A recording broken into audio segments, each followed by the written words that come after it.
history will look back on this dark period in the world economy as one that rewarded those who had the foresight to look beyond current challenges and recognize that long-term solutions can only be found if they are based on mutual trust, respect, and benefit.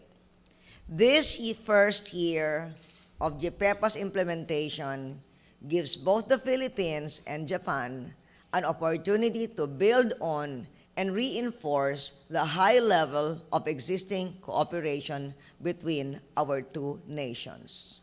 It is, of course, natural, as what happened in the 1930s, for any country to do what it can to protect its citizens against the threats posed by the global economic crisis, to consider setting aside commitments to reform and to liberalization, and to seek short-term relief at the expense of long-term benefits. But having learned our lessons from the past, and if we review the world figures cold-bloodedly in the last few years, we cannot overlook the fact that trade has been good for the world. It has helped reduce poverty and lift up the poor. True, we have far to go before we can rid the world of poverty, but the journey would be longer if we abandon our commitment to a strong global trading system. The Philippines is more committed than ever to a strong global trading system, but one where the interests of the developing countries take a rightful place in the global order.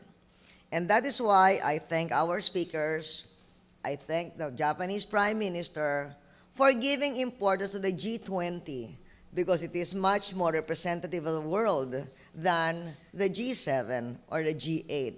And perhaps the G20 should become a G30 to be even more representative.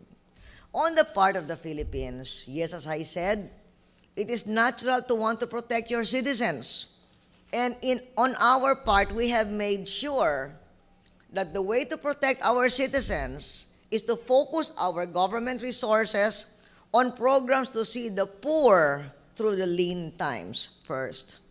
We must adjust and change, but we must not do so at the backs of those who can least afford it.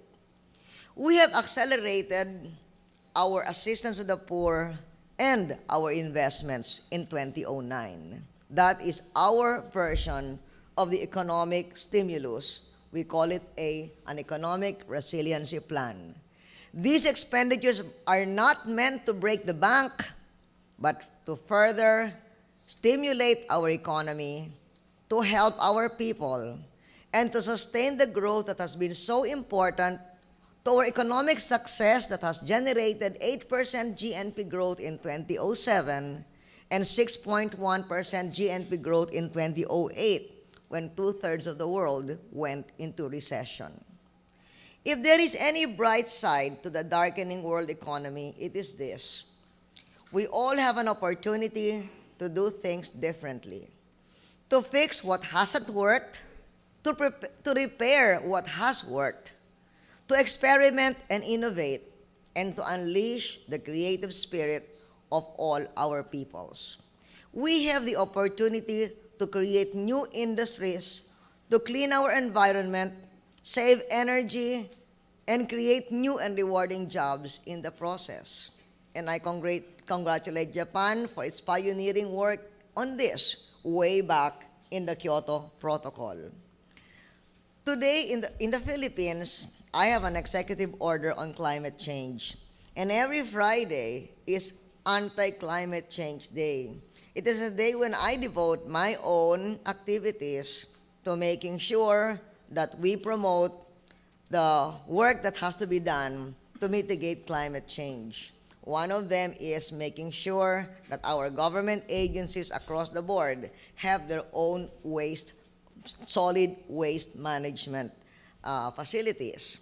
And after this event, I will be going to the Manila Police District to make sure that they work on that. And I can't help but thinking, I'm glad that my meeting with you today is on a Friday. It's on a day a climate change day because it is also a means for us to be able to recognize and congratulate Japan's leadership in fighting climate change. We must be bold and try harder in trying global times. The JPECC is the greatest test of keeping our bonds strong and our economies open to each other. And so, I look forward to a more brisk and energetic collaboration between the Philippines and Japan, the land of the morning and the land of the rising sun, to mutually benefit our present and future generations. Arigato, maraming salamat. Thank you.